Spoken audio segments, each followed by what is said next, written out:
Hello everyone, আসসালামু আলাইকুম। আপনারা সবাই কেমন আছেন?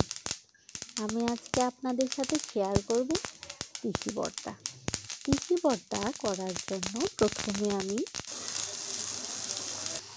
পেঁয়াজ কুচি, আদা কুচি, রসুন কুচি এবং কয়েকটা কাঁচামরিচ নিয়ে নিলাম এবং আমি তিসিগুলো প্রথমে চুলায় প্যানে ভেজে নিলাম।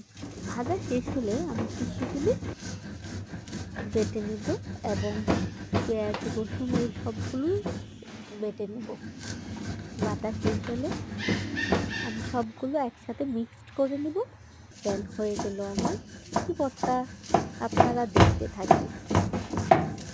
আর যদি আমার ভিডিও ভালো লাগে তাহলে একটা like, share, comment and subscribe করবেন এবং পরবর্তীতে কি ভিডিও দেখতে চান সেটা আমাকে কমেন্ট করে জানাবেন। সবাই ভালো থাকবেন। আল্লাহ হাফেজ।